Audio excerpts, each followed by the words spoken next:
প্রতি বছর কয়েক মিলিয়ন ডলার মূল্যমানের পেইন্টিং আন্তর্জাতিক নিলাম প্রতিষ্ঠানগুলোর মাধ্যমে বিভিন্ন হাতে পেছায়।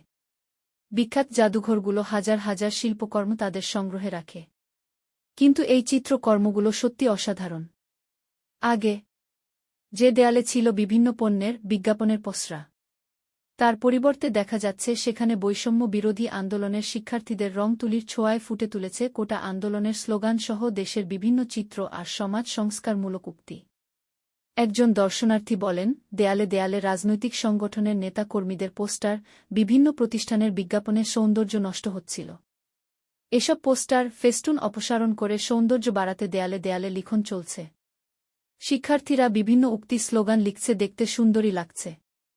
শহরগুলো অপরিচ্ছন্ন ছিল। সব শহরের ভলান্টিয়ার শহরকে পরিচ্ছন্ন করেছে। এখন স্কুল কলেজের শিক্ষার্থীরা বিভিন্ন দেয়ালে দেয়ালে রং তুলিতে দেয়াল লিখন করছে।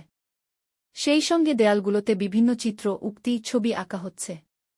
এটি পরিবেশের জন্য এবং শহর সৌন্দর্যে গুরুত্বপূর্ণ ভূমিকা রাখবে।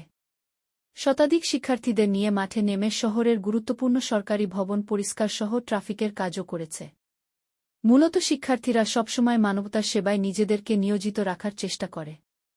দৃষ্টিনন্দন নকশা বা স্ট্রিট আর্টে যারা পোস্টার লাগাবে তাদের প্রতি হুঁশিয়ারি জানানো উচিত সবার।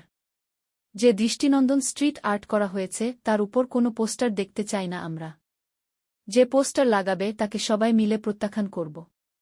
এত সুন্দর চিত্রকর্মে পোস্টার লাগালে তাদের বিরুদ্ধে কঠোর ব্যবস্থা নেব। পোস্টার লাগিয়ে এই শহরকে নোংরা করার অধিকার কারও নেই। যারা পরিবেশ নষ্ট করে তাদের ধিক্কার জানাতে হবে। স্ট্রিট আর্ট রক্ষায় জনগণকে এগিয়ে আসতে হবে। এত কষ্ট করে, এত খরচ করে নান্দনিকভাবে সাজানো হচ্ছে, এটি রক্ষা করতে নগরবাসীকে এগিয়ে আসতে হবে, কাউন্সিলরদের এগিয়ে আসতে হবে।